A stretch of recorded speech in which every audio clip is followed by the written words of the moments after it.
जय हिंद दोस्तों, मेरा नाम है अनिरुद्ध और मैं आप सभी का वेलकम करता हूं करियर विल आईएएस पर। दोस्तों, जब से वेस्ट बंगाल में नई गवर्नमेंट आई है, एक चीज़ तो बहुत क्लियर हो चुकी है कि इन्फिल्ट्रेशन को लेकर और बॉर्डर मैनेजमेंट को लेकर वो गवर्नमेंट बहुत ही ज़्यादा सीरियस है। लेकिन अभी दोस्तों उसी वेस्ट बंगाल से दो बहुत ही ज़्यादा शानदार और अमेजिंग डेवलपमेंट सामने आ रही हैं। इनफैक्ट ये डेवलपमेंट स्पेसिफिकली हमारे सिलीगुड़ी के एरिया से सामने आ रही हैं, बिकॉज रिसेंटली जब हमारे गृह मंत्री श्री अमित शाह जी सिलीगुड़ी के दौरे पर गए और बीएसएफ की कुछ बॉर्डर आउटपोस्ट का उनके द्वारा निरीक्षण किया गया, तो दो बहुत ही इंटरेस्टिंग डेवलपमेंट्स हमें देखने को मिली। ध्यान से सुनिएगा। सबसे पहले तो उनके द्वारा एक सिलीगुड़ी पे लोकेटेड बॉर्डर आउटपोस्ट पे जाके एक नए तरीके का radio based fence breach detection system है जिसको कि अनवेल किया गया है। ये क्या है, क्यों ये बहुत ही एक गेम चेंजिंग डिटेक्शन सिस्टम बन जाता है, इसके बारे में तो मैं चर्चा करूंगा ही करूंगा।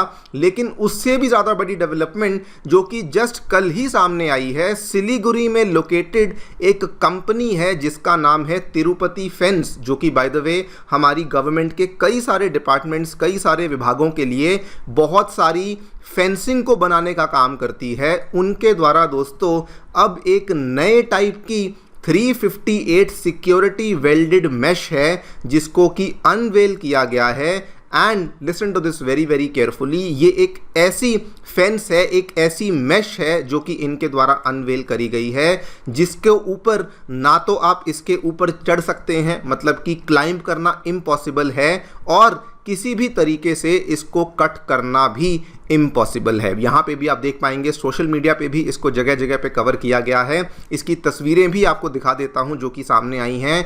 ये इसकी तस्वीरें हैं और इसके अंदर कुछ ऐसे फीचर्स आपको देखने को मिलेंगे जिसकी वजह से this is almost impossible to climb, जिसकी वजह से this is almost impossible to cut. क्या है इसके फीचर्स, क्यों ये बहुत ही बड़ी डेवलपमेंट बन जाती है हमारे बॉर्डर मैनेजमेंट सिस्टम के लिए, सब चीज़ों के बारे में आपके साथ में चर्चा करूंगा।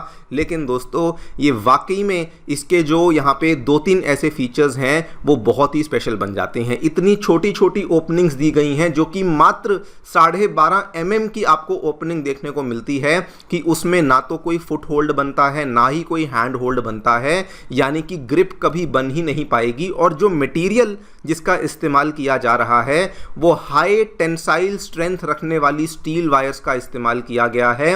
इवन हर एक इंटरसेक्शन के ऊपर वेल्डिंग, मतलब कि हर इंटरसेक्शन के ऊपर आपको वेल्डिंग देखने को मिलेगी, जिसकी वजह से इसकी जो मजबूती और स्ट्रेंथ है ये बहुत ही ज़्यादा बढ़ जाती है। सभी चीज़ों के बारे में चर्चा करेंगे, क्या देखने को मिला है, what is so special about this particular fence जो कि अनवेल करी गई है, अमित शाह जी के द्वारा जो नया सिस्टम अनवेल किया गया है वो क्या है, और इस पूरे चीज़ के क्या मायने हैं वो भी हम लोग समझेंगे। आइए शुरू करते हैं मेरे साथ। मेरा नाम है अनिरुद्ध। यदि आप लोग हमें फॉलो करना चाहते हैं तो दिए गए टेलीग्राम चैनल के माध्यम से ऐसा कर सकते हैं। All right, directly coming to the news, क्या देखने मिला है। लेटेस्ट रिपोर्ट दोस्तों बताती है सिलीगुड़ी फ्रॉम वेस्ट बंगाल से एक कंपनी है Tirupati fence products private limited, जिसका लोगो भी आप देख सकते हैं।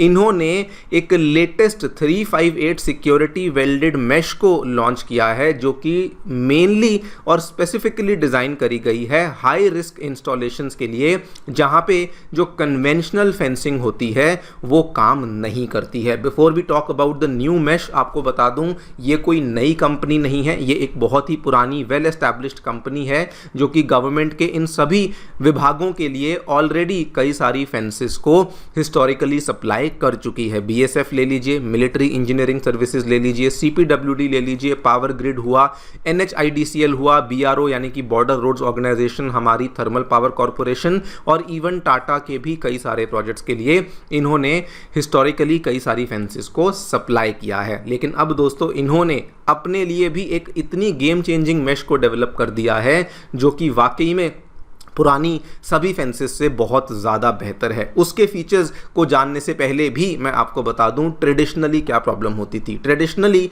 जो भी हम लोग बॉर्डर के ऊपर फेंसिंग करते थे उसमें कई सारी वीकनेसेस होती थी। क्या, जैसे कि उसके ऊपर आप क्लाइंब कर सकते थे, अगर आप उसमें बोल्ट कटर्स का इस्तेमाल करते तो उसको कट कर सकते थे स्मगलर्स के द्वारा, उसी वजह से उस एरिया को आप डैमेज भी कर सकते थे। और इंडिया ये वाली प्रॉब्लम कई जगह पे विटनेस कर रहा था, फिर भले वो बांग्लादेश बॉर्डर बॉर्डर हो जहां पे बहुत बड़े लेवल पे ये प्रॉब्लम हो रही थी, फिर भले पाकिस्तान का बॉर्डर हो, कई सारी मिलिट्री इंस्टॉलेशंस हो, वहां पर भी हम लोग इन चीज़ों को विटनेस कर रहे थे। एंड इसीलिए बिकॉज ये ट्रेडिशनल बॉर्डर फेंसिंग में ये इश्यूज आ रहे थे, इंडिया के माइंड में ये था कि हम लोग कुछ ऐसा लेकर आएं जो कि केवल और केवल एक फिजिकल बैरियर ना हो, बल्कि उसके साथ में उसमें और भी कुछ कुछ नए फीचर्स को ऐड किया जा सके, सो दैट जो वहाँ पे सिक्योरिटी फोर्सेस हैं उनको भी एनफ टाइम मिल जाए कि अगर कोई इशू होता है, अगर कोई प्रॉब्लम होती है तो वो भी टाइमली रिस्पॉन्ड कर सकें। और वही सोच से, वही आइडिया से ये वाला आपका 358 फेंस है जो कि सामने आया। इसमें दोस्तों जो 358 है ये बहुत ही स्पेसिफिकली इसका नाम रखा गया है बिकॉज इसकी जो डायमेंशंस हैं they are 3 inch by 0.5 inch by 8 gauge wire, और इसको अगर आप कन्वर्ट कर लेंगे मेट्रिक में तो यानी कि 76.2 mm की हॉरिजॉन्टल स्पेसिंग है, 12.5 mm की वर्टिकल स्पेसिंग है। ये आपकी हॉरिजॉन्टल स्पेसिंग हुई, ये आपकी वर्टिकल स्पेसिंग हुई, और जो इसमें लगी हुई जो वायर है जो आप ये देख रहे हैं टेंसाइल स्टील वायर, इसकी जो मोटाई है ये 8 गेज वायर है जो कि mm में देखा जाए तो ये 4 mm थिक वायर आपको देखने को मिल जाती है। और यही इसकी सबसे खास बात है कि इसके अंदर जो आपने ओपनिंग दी है ये इतनी ज़्यादा आपने नैरो और इतनी ज़्यादा संगीन ओपनिंग दे दी है कि इसके अंदर ना तो आप अगर चढ़ने की कोशिश करें ना तो कोई फुट होल्ड बन सकता है, ना ही कोई हैंड होल्ड बन सकता है, मतलब कि ग्रिप बनाना नियरली इम्पॉसिबल हो जाता है। और यही वजह है कि ये वाली जो आपकी फेंस है बहुत ज़्यादा इफेक्टिव बन जाती है। नॉट जस्ट दैट, इसको कट करना भी नियरली इम्पॉसिबल है बिकॉज इसमें जो टेंसाइल स्टील वायर्स हैं वो इस्तेमाल करी गई हैं, हर इंटरसेक्शन को वेल्ड किया गया है। नॉर्मली क्या होता है कि बीच बीच में कुछ कुछ इंटरसेक्शंस को वेल्ड किया जाता है सो दैट ये वाली जो हॉरिजॉन्टल और वर्टिकल वायर्स हैं इनको आपस में खड़ा किया जा सके, लेकिन इस केस में ऐसा नहीं। इस केस में दोस्तों हर इंटरसेक्शन को, जो भी इंटरसेक्शन आप लोग देख सकते हैं, सोच सकते हैं, वो हर इंटरसेक्शन को वेल्ड किया गया है। एंड इसीलिए अगर आप चाहें तो कटर्स के माध्यम से भी इसको कट नहीं कर पाएंगे। एक तो ऑब्वियसली बिकॉज उसके अंदर का जो एरिया है वो छोटा है, लेकिन चूंकि हर जगह पे आपको वेल्डिंग देखने को मिलती है वो भी इसके लिए और ज़्यादा कठिन बन जाता है। और अगर मान के चलिए कि किसी एक वायर को आपने जैसे तैसे कट कर भी लिया है बिकॉज जगह जगह पे वेल्डिंग करी गई है, तो जगह जगह पे आपको कट करना उतना ही ज़्यादा कठिन हो जाएगा। यही एक बहुत मेजर डेवलपमेंट है जो कि अब हमें सिलीगुड़ी से देखने को मिली है। एंड इन नो टाइम यही वाली जो फेंस है ये आपको इंडिया में कई जगहों पर देखने को भी मिलने वाली है। But this is not the only development जो कि हमें देखने को मिली। साथ ही में दोस्तों अमित शाह जी जो कि सिलीगुड़ी के दौरे पर गए, वहाँ पर जाकर के भी एक और हमें डेवलपमेंट देखने को मिली जिसमें कि जो लेयर 1 का फिजिकल बैरियर है वो तो ऑलरेडी एस्टैब्लिश्ड है, लेकिन लेयर 2 इंट्रूजन को डिटेक्ट करने के लिए अब एक नया तरह का सिस्टम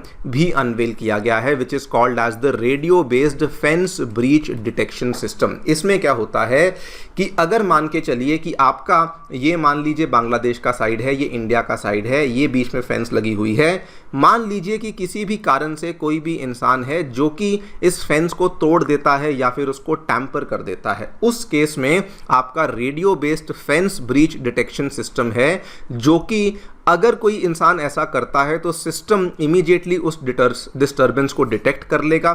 जैसे ही वो डिटेक्शन करेगा ऑटोमेटिकली वो ब्रॉडकास्ट कर देगा एक प्री रिकॉर्डेड वार्निंग मैसेज, जिससे कि वहाँ पे जो लोकेटेड बीएसएफ पर्सोनल हैं वो एकदम से चौकन्ना हो जाएंगे। कन्वेंशनल फेंसिंग में आपको ऐसा कोई भी एक्टिव सेंसर देखने को नहीं मिलता, लेकिन इस केस में ये चीज़ आ गई है। अब ये चीज़ गेम चेंजिंग क्यों बन जाती है?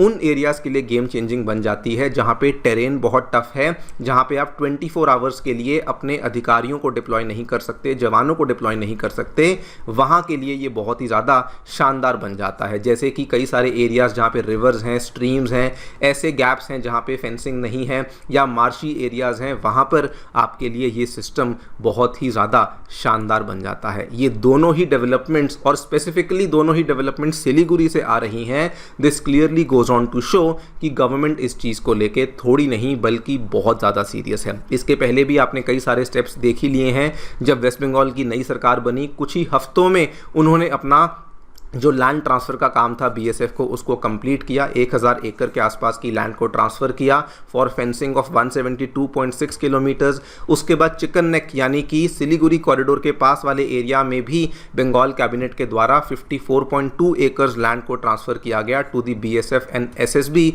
स्पेशली इसलिए ताकि सिलीगुड़ी कॉरिडोर में जो इंफ्रास्ट्रक्चर है उसको और भी ज़्यादा स्ट्रेंथन किया जा सके। और अब आप देखिए हमारे कैबिनेट मिनिस्टर अमित शाह जी वहाँ जाके पहुँचे एंड उसके बाद नई नई तरह की इनोवेशंस हैं जो कि बॉर्डर मैनेजमेंट को और बेहतर करने के लिए लाई जा रही हैं। देखते हैं आगे चलकर क्या होता है।